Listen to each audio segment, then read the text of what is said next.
All right, everybody, we're live here in the GPS community maze for the GPS maze. And with me is B Viking, Brian Erickson, Dr. Prater, Kathy, and TTO1 and TTO2, Vince Rowe.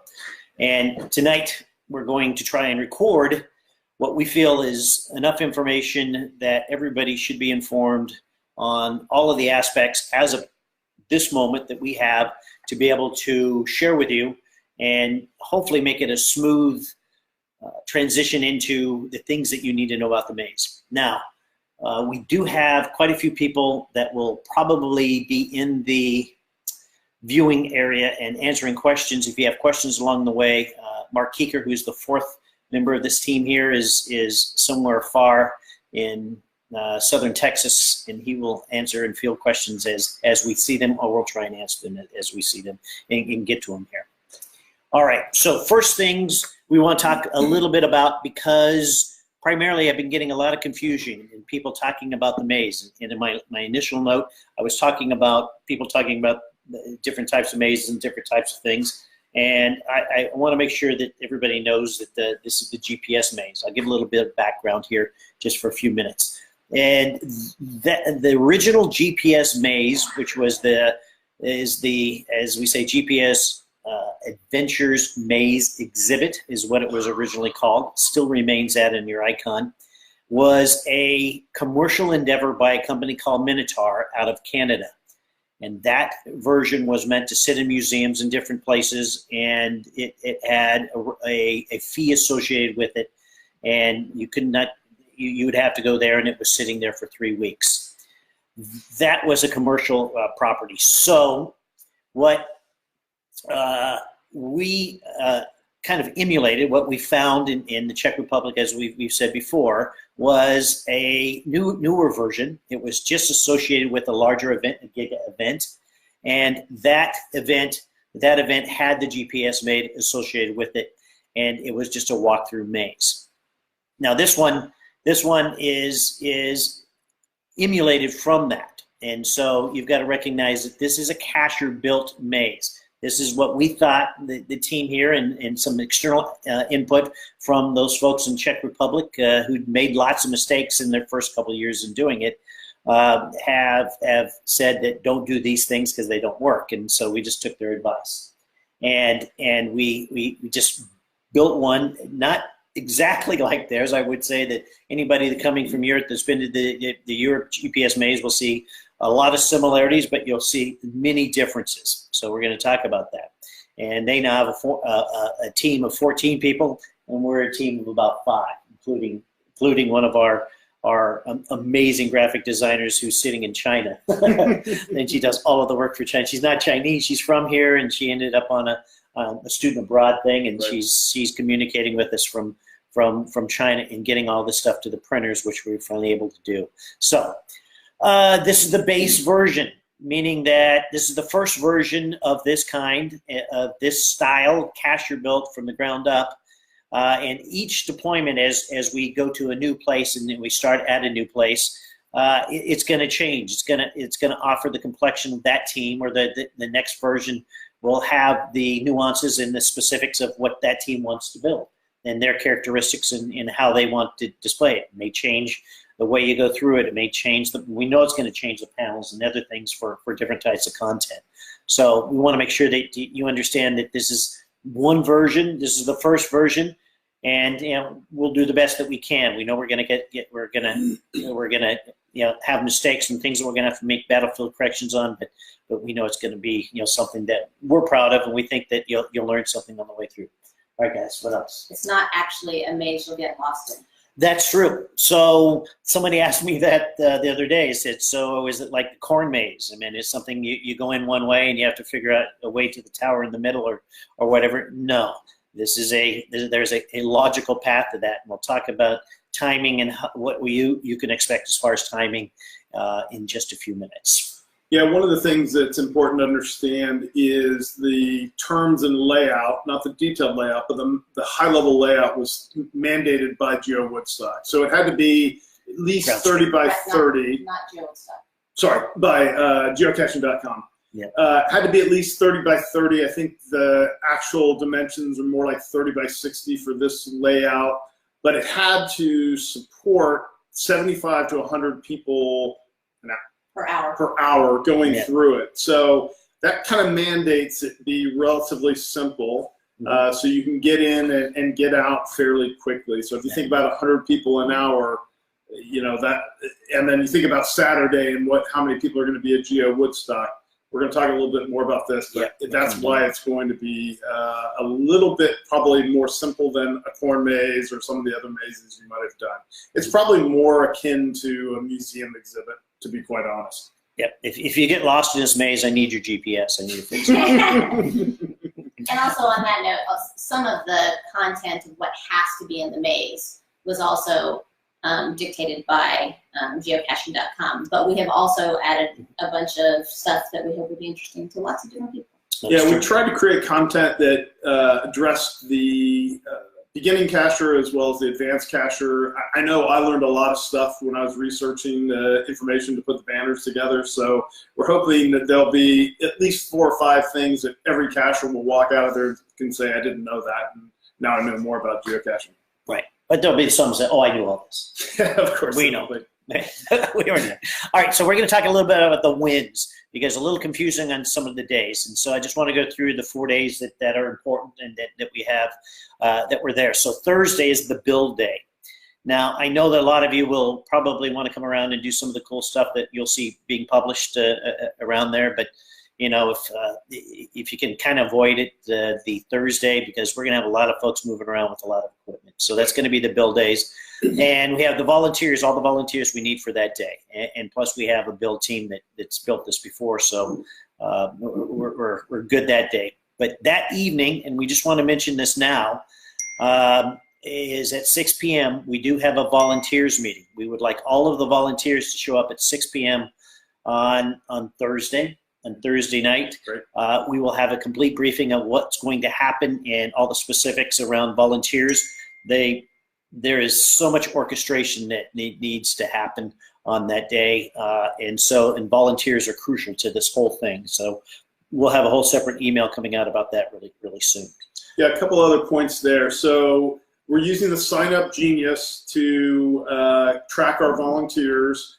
If you don't know the URL to get to that, you can find it on the Friends of the Maze portal website.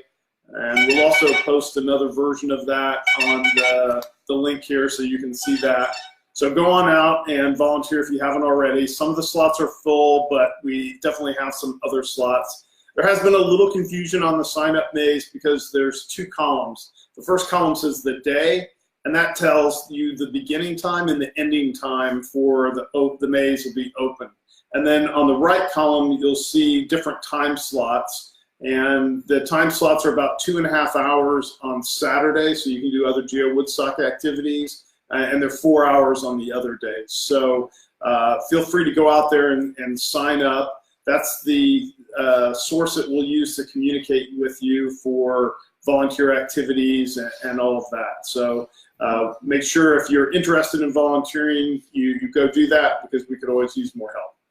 And we do know that the Thursday evening event, we know some people won't be in town yet, and we also know that there is another event going on bracketing that. I think it's from 4 to 8, so we try to put it later so that people can manage to do both. And if for some reason you can't attend the training, then we just ask you to show up 15-30 minutes before your shift on training so someone can give you instructions on what to do and how to support us during the actual event. Okay. All right, Friday. We're moving to Friday. Friday is D-Day. We have a couple of things in the afternoon, but Friday starting at 3 p.m., correct? We have the Friends of the Maze and the VIPs from GeoWoodstock. That is their special entry time. That's the time that we will have everyone there. Plus, we've now added the those that added a hotel room onto the main hotel. So you want to talk a little bit about that? Yeah, you know the specifics on that. So let me start with the host hotel first. If you are staying at the host hotel, and we still need, I think, another 70 nights there to fulfill our commitment.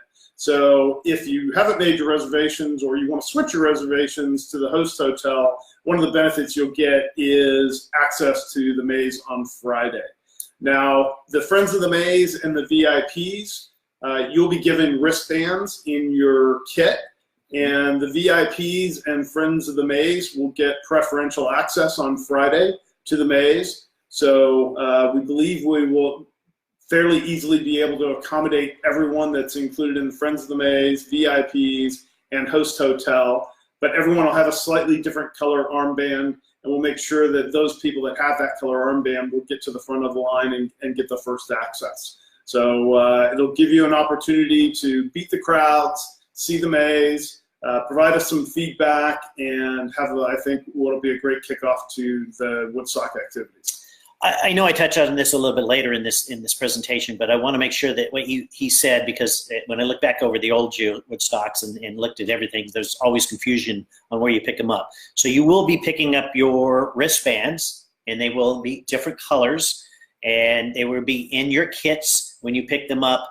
But the times and the places I saw announced today is that don't come to the maze and think you're going to be picking these things up. This is not a pickup point for anything associated with the maze. We'll talk about what you can get at the maze is associated with it, but it has nothing to do with your packet. That is all on the GeoWoodstock side.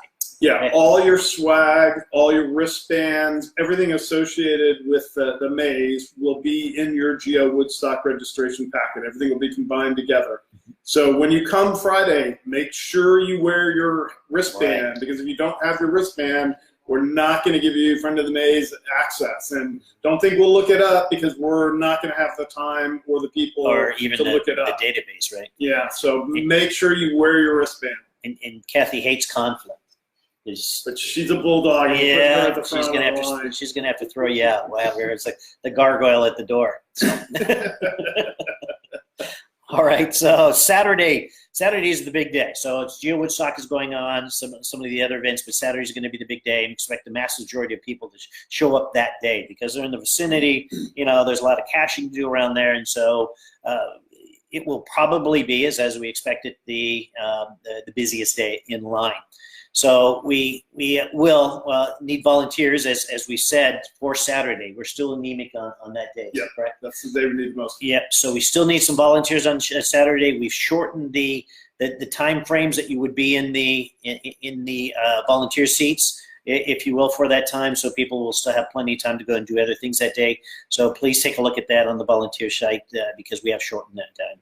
And after that, we will be motivated to shut the doors right on time. I'm going to talk a little bit about that later because we'd also like to, we're going to be at the Midnight Madness event that night. So probably have to take a nap. Right? Yeah. We'll have to see after that day, right? A couple Anything other else Saturday? things on Saturday. So we know we're anticipating that you're going to have to stand in line on Saturday. So be prepared. Well, I'll talk about that later. Okay. It's coming up. So let's talk about that because I can talk a little bit about time management. We'll talk about that a little bit better. But Saturday is going to be a busy day, and so I got some hints for you about how to make sure that you organize that. And it's coming up here. So Sunday's just a normal day. That's what we figure. Everything Sunday's going to be pretty smooth. Anything that's any landmines we need to talk about not to step on Sunday? Okay, good. Monday. Now we expect Monday to be the lightest day. So, as I said here, wink, wink, is that look hard at making it the day that you want to, if you want to avoid crowds, because crowds are, we don't expect much on Monday. But we have the teardown process and packing everything up for the next location for the maze on 3 to 4 o'clock that afternoon. We also are we announcing anything about a broadcast? Yes. Okay. Gary Slinkard and his podcast will be broadcasting live Saturday afternoon. So we'll get you all that information. He'll be sharing that information, but he'll be live at the event. So if you want to come and be part of a live podcast, Saturday afternoon or Sunday afternoon is the time for you to do that. So clarify, it's Sunday afternoon. Sunday afternoon. Okay, so Sunday does have an event, but it'd be Sunday afternoon, right? Yep. and he has special guests that day as well. That's correct. Right. So if you want to meet special guests, To be determined. right? Yes. To be announced. Right. Okay. Good. All right. Those are the 4 days. Those are any other questions? Please post your questions up on or something we missed. Post your questions on the community board chat right there, and then we'll come back to that. Or Mark will have the answers for you. Yeah, one more thing on Monday. If you are local to the Dallas-Fort Worth area, you might want to try and come Monday because we do expect the shortest lines. We also need more volunteers on Monday. So you might want to think about that if you're a local cacher, making Monday your day. Got it. Okay, where? Texas Wesleyan University, not to be confused with TWU. We can't use that term, so just regard everything I just said. But it is Texas Wesleyan University. Kathy is responsible for getting us in there, and so it was very nice of them to put up with us and gave us a price we couldn't refuse, and a building that's pretty amazing. I think the building is perfect for what we're trying to accomplish here. It's Fort Worth, it's Texas. We anticipate it's going to be hot, so we're going to talk about a lot of those things. But the building inside is air conditioned, and from what we can tell, it's air conditioned so well with a lot of people, and even Kathy gets cold in. So, and she gets cold a drop of the hat. So it's 13 minutes from the GeoWoodstock site. It's south east of the location, about 13 minutes from downtown as well. Same thing. Now we had a little wrench thrown in the works here the other day, and that's parking. Is that we learned that our original parking map may be modified. We don't know exactly how, and it may be not. They may be done, but they're going to do some paving, and so we're putting out a map this week that has the color-friendly markings, and it will have the parking as we anticipate it to be. There are a couple of restricted areas, student parking for housing, and a few other things, the places we don't want you to park. But those will be obvious because they're gated. So. Yeah. So talk a little bit about the school schedule really quick, about how at 3 o'clock is going to be different than it's going to be at 5, right? On Friday. On Friday, after 5 p.m., you can park anywhere on campus except behind a gate, except where students park. Anytime Friday after 5, you can. So this is Friday after 5, Saturday, Sunday, Monday, you can park anywhere. Friday between 3 and 5, there will still be people on campus, working, and so then you just can't park in any spot that says reserved. But we have plenty of spots available for that time. Got it. All right, so that's as much as we know right now. Things change, obviously. We'll put out an update there. There's also parking on the street, right? Yes, lots of parking. Unless it's posted no parking, there's lots of on-the-street parking. We're just what we're highlighting in our map is the closest possible parking for you on the campus, right? Correct. All right. Line expectations. We're going to talk about that. That's what's just coming up. So we're trying to have, and I think he's on here, is that our crack team of video experts and Derek and team, a camera pointed towards the lines, and so. We're hoping that we can then post a video or at least a snapshot every 10 minutes of what the lines look like. You can log into that URL and see what they look like. And if it doesn't look like anyone in line, is that you can make a beeline to the Lou's place there at Texas Wesleyan University. So that's the idea. That's what we're going to try and do, along with some of the other things I'll talk about later with video. This obviously probably will not be available Thursday, but it will be. Or Friday the days we'll just anticipate, and we'll be doing setup those days. So as we get closer, I'll let you know exactly what that is, and I'll put out the URL that you can check for lines and allow yourself some kind of expectations when to come and when to show up. When we were in Pumlov and we did the GPS maze there, Mark and I waited close to 2 hours in line. So one of us waited in line, the other one went around and did everything, and the other one and came back. All right, next, activities nearby. Let's talk about some of the things that are going to be going on near the maze. And this is some of the stuff that we really haven't talked about, and I think some clarity needs to be had on many of these things. So the first thing I talk about is the maze GeoArt. There seems to be a little bit of confusion about the maze GeoArt. Very nice of the local CEO to put that out. It was great that he did it, and it's amazing work. I've been on many of them. I don't think Brian's been over there yet, but we've seen them, and they're out. It's not our series. It's his. So We don't own it, and if you have issues with it, is that you'll have to contact them, right? Because it's not ours. I mean, it's not, though it looks like the maze and it seems like it's associated with us, it's not our series. So we do plan, and we know that you need ladders for it. We know absolutely, because we did every one that needed a ladder, and you will need a ladder on many of the caches out there. And I'm trying to organize still a quasi-organized ladder checkout and check-in, so people will have a ladder that, you know, we know you can't take them on a plane. We understand that. So if there's a problem with the cache, though, we'll provide you with the contact details of the CO, or you know how to contact them if you're a geocacher, and please reach out to him, and he can point you in the right direction on what you should be looking for, hints or anything else as you get closer, because we will probably not be on our phones and being able to respond as we get closer and closer to the maze. We understand.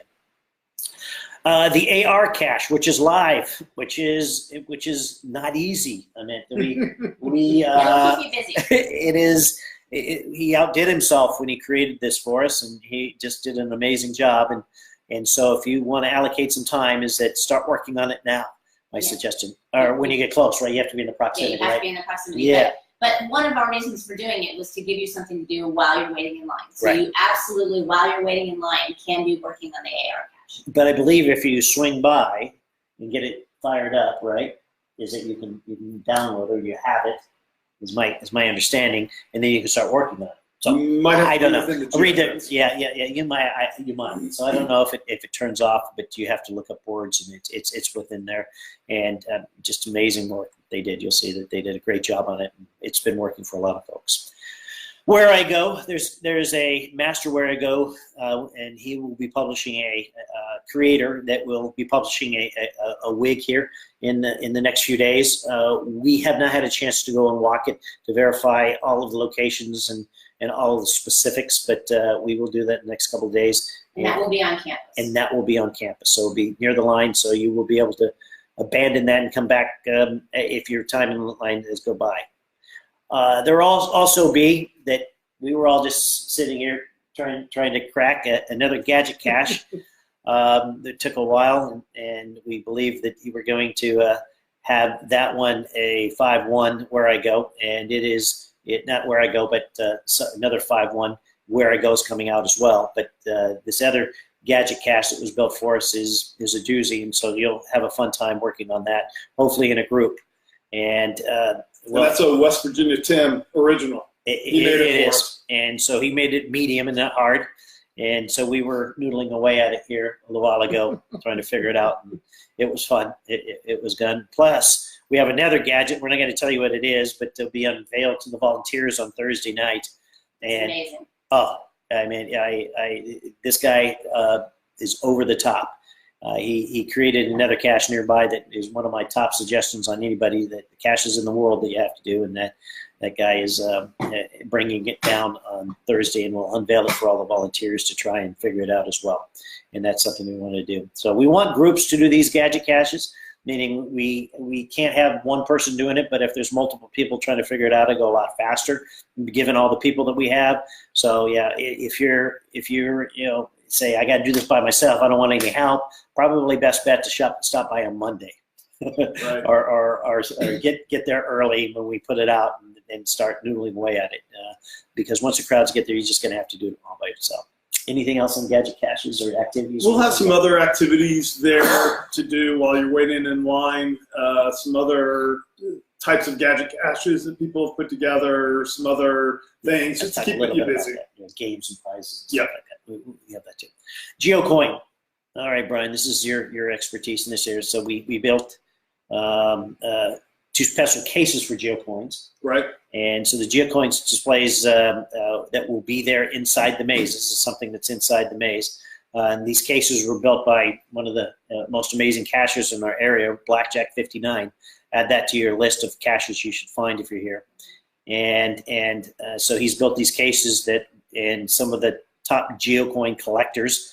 Now, I don't know if these are self-anointed, but these are the people that everybody points to and says, go and ask them for some of their amazing sets of coins that I've been reaching out and orchestrating all of these coin collections that will be put into these 2 special cases within the panels of the maze. and locked down once we get them all set up.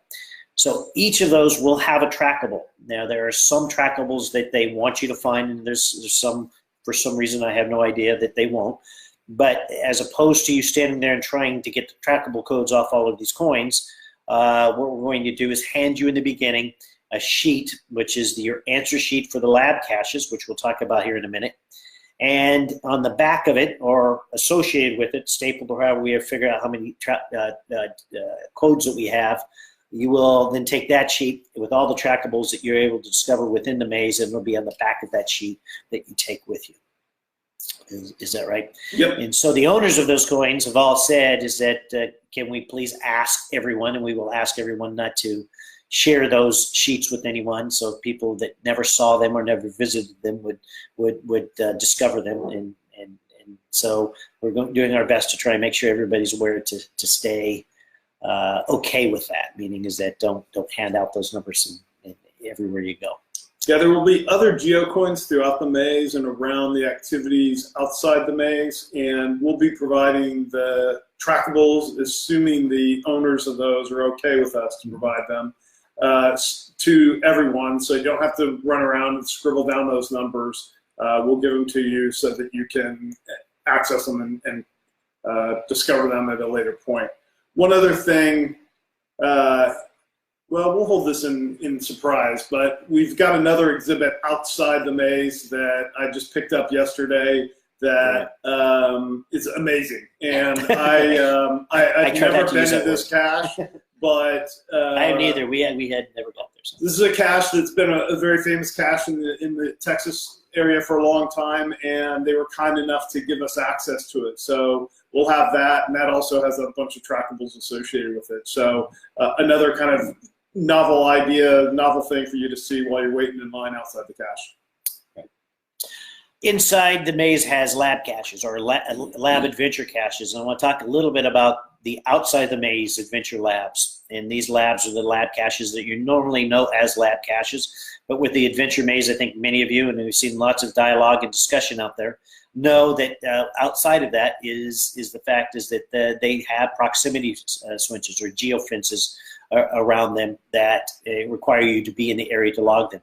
So there will be 4 lab caches outside of the maze. There will be 6 inside of the maze. So we recommend that if you can, if you're in line and you have time, is that somebody or you go and do the outside the maze 4 lab caches first, or and make sure that you don't think they're inside. You walk away and say, hey, nobody told me that there were the other lab caches outside. There's 6 inside, there's 4 outside, and so just make sure you understand there's inside and outside adventure lab caches. There's 10 of them altogether. And they should be pretty easy to find within the cache, the maze. We'll have not signs, but we'll have some indication, and the volunteers will also help you find them. It's not going to take you a lot of time, hopefully, to solve them. Yeah, and you'll also have your piece of paper that you can write the information down. We know cell signal strength is not super strong at that point, and particularly inside the building. So the whole reason to provide you that piece of paper is so that you can write the answers down and then validate them, enter them before you leave the premises, since it is geofence. Yeah, we're going to talk about that. And we really appreciate if you would write them down, because we don't want the things stopping at the maze because people are trying to put things into their phone. I'm going to reiterate that in a minute. Okay. That's right.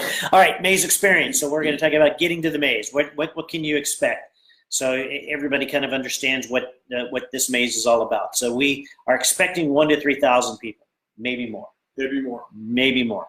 To tour the maze, to walk through it, to experience it. On Saturday. Yeah. Well, we hope not all of them on Saturday, but we expect the worst, right?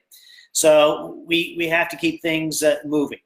We've built it to be an 8 to 12 minute walkthrough experience. That means 8 to 12 minutes that you get through the flap that opens you up to this amazing world of Oz, right? That you start in, and you start there, and then 12 to 15 minutes later, you're out the back door signing the logbook. And so that we want you to talk a little bit about that and what you can expect once you're there. So please don't hassle the volunteers. They have a hard job of trying to keep people moving, keep them going through. There's things that are interactive, and you have to read a little bit to do the things that we've created within the maze. So at some point, we're going to probably say, the Jeopardy tune is going to end, and you're going to have to move on, and the volunteers will be responsible for keeping that moving going. So if you decide that you need some more time, we may ask you to step aside. There'll be plenty of room to step aside and let some others pass. Let the other golfers work through, play through, and then you can go back at working at that lab cache if you need more time. You can always come back Sunday and Monday if you want to spend more time. Exactly. If you need more time on some of the lab caches, I doubt that there will, because the volunteers are encouraged to, if you can't get out, I'll give you the answer. If you don't want it, then they won't. So we'll also be handing you a pencil and that piece of paper. If you don't already have your own pen, to sign logs with you to fill out the answer sheet. But we want you to fill out the answer sheet again, not only in the maze, and then answer the lab caches outside of the maze. We will provide. We do know there are a few people coming from out of the country who are concerned about whether they wouldn't have phone access to log the lab caches. For those people, we will have 1 or 2 laptops available where you can log your lab caches while you are on site. We would ask, if you do have, from the United States, that you let people who don't have data have access to those computers. Right. So when you get to the front of the line, you finally get to the door, you're there. We will, again, like I said, hand you the small piece of paper in a line, and a pencil if you need it, and then a sheet with all of the tracking codes on it. And then there'll be somebody at the door. They will let a small group of them in based on where the lines and where things are forming within the maze. Inside the maze, the lab adventures, the 6 that are inside, they have a proximity of 1,000 feet, meaning is that within 1,000 feet of the building is that you must log those caches. Now, you get outside of that, then it turns off, and it doesn't offer you the opportunity to turn it on or to answer those questions. And that's something that we have no choice about. So that's not a decision on our part. That's how they're making the new ones. So I've contacted Sprint, Verizon, and AT&T, telling them about the signal there, and the signal's weak on campus, and Kathy checks it every time she goes to teach, and it still doesn't look like they've done much. I did get only AT&T to actually issue me a work order number that they're actually working on it. So if you're at AT&T, I suspect that before then I will be calling them and stepping up and asking what they've done. But the other two, because I'm not one of the customers, they didn't want to issue a work order for somebody that's not one of their customers. And that's just the way it goes. But they are aware that there will be 3,000 people trying to hit up their data on that Saturday, maybe. So write your answers down. As I said earlier, record your findings on your Lab Adventure Cab software. You have to download the Lab Adventure app on your phone. You have to download it to be able to see these once you get outside, but you have your piece of paper to answer it. And can you download that app before you get? You must. I encourage you Yes. to download it If before you don't have it, please download the app now. The last thing, there are dark areas in here. I want to warn everybody. So somebody says, nobody told me there were going to be dark areas here. I can't be in the dark or something. But there will be dark areas.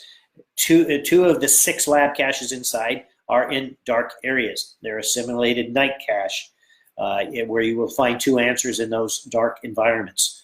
So if you're not comfortable in a complete dark environment, please let us know, and we'll make accommodations for you. We'll make sure that you are accommodated for those 2 lab caches if you don't. It is not a Halloween experience. We're not trying to frighten you with caskets and spooky things and anything else. No one's going to jump out and grab you or make loud noises or anything like that. Yeah. But if you have any issues with black light material, flashlights, probably don't want to go in that area. So just let us know and we'll take care of you.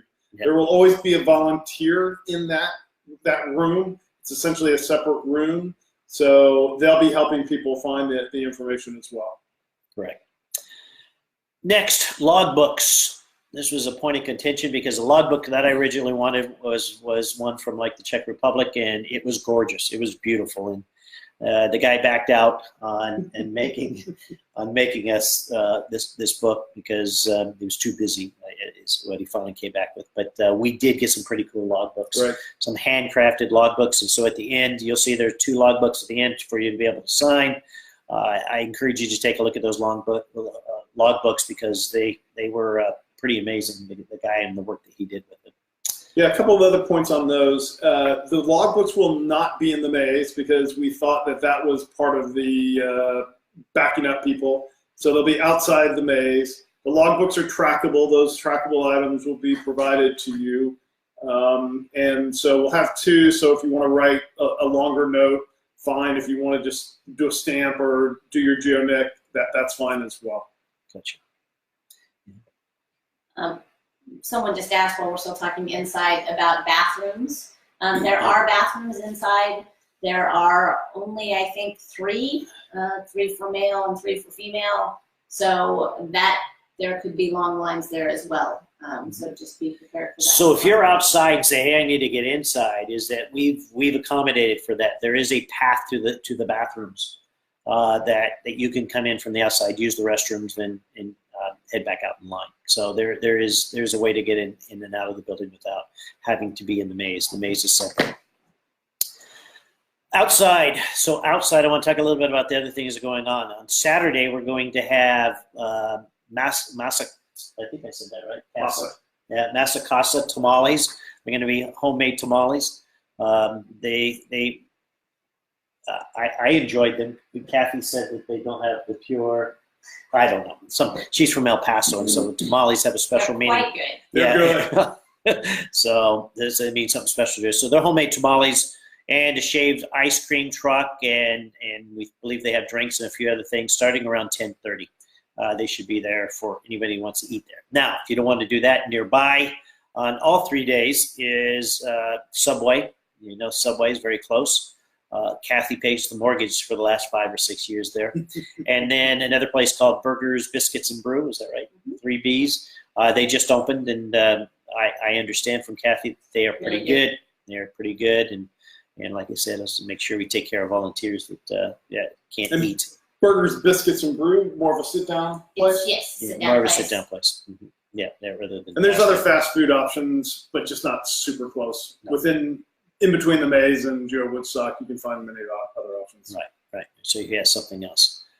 So we will have, and we're not really disclosing what that's going to be. We're going to have some other games and some other things that are coming down that are being transported here. We're working on logistics on what those are going to actually look like. I don't know that we'd share them with you anyway, but we're going to have prizes to win, fun things to do, meaning things that you're going to enjoy doing while you're there. Yeah, particularly on Saturday, well, all days, but really we want to create an entire experience. So it's not just the maze, it's all the other activities around the maze for you to do. So it's almost a little mega event in itself. I want to go back to your food really quick because someone just asked. So there is the tamale truck and I don't think you mentioned the Kona Ice. You mentioned the Kona Ice. Shaved ice place. They will be there Saturday only. Right. The other restaurants are open the entire time. Right. So Saturday only. That's it. That's all we booked it for. Just so if it's hot, people will be there, have something to do. All right, we believe, and we kind of discussed that right before we went online, that we're going to have drinks for purchase there, like bottled waters and drinks and Cokes and other things. So we're talking about that and logistics around that, and how we're going to make that happen. So let's put that in the iffy category if we're going to be doing that or not. But we believe we are. So we'll let you know for sure. Oh yeah, at the end we will. Video recording, and Derek is here, is that for the 3 days we're going to do a video time lapse of the whole area. Brian and I dusted off our Hero 7 cameras, and we're gonna put them in the hands of Derek, and he's going to work his magic, which I've seen is pretty amazing, and come out with something after the fact. And he's from behind the cache, and he does some great work. That's something that we'll have more about as we get closer. Now, this number 8, you want to talk a little bit about that? Is there a policy on smoking on campus? We're a smoke-free campus. Smoke-free campus. So if you want to smoke, it's not too far to get off campus. It's just like 50 yards, maybe, or 25 yards is smoke-free campus. We want to just reiterate that, and we'll put that out again in some other places as we get there. That includes vaping too, right? Yes. Okay, I don't know. Yes, so please, no smoking, no vaping while you're in line. And the last thing, to close this out, I want to talk a little bit about time management.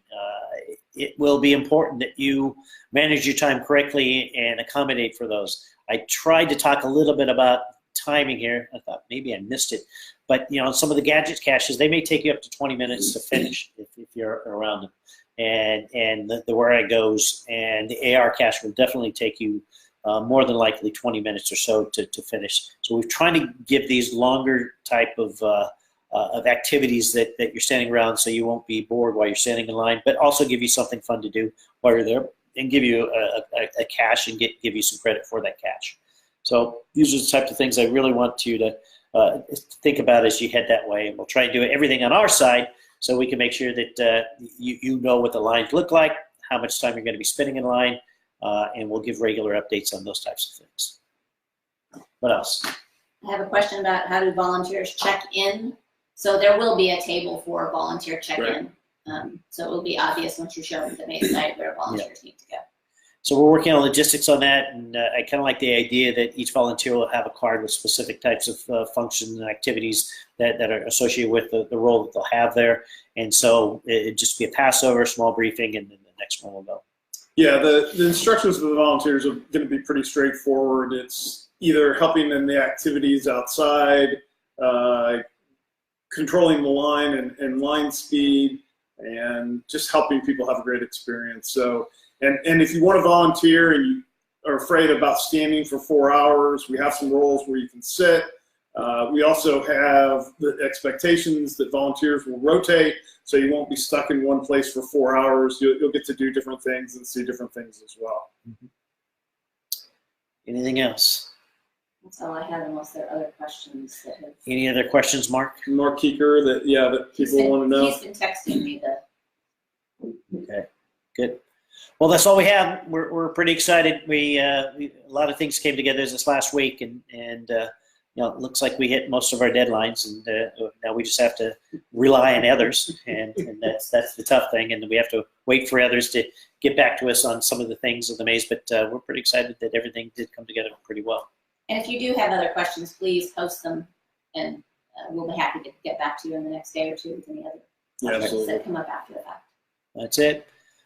All right, everybody. Thank you. Thanks, everyone. And again, throw questions our way if it's think of something later. We really appreciate it. Pretty excited. See you guys. All right. Thanks, everyone.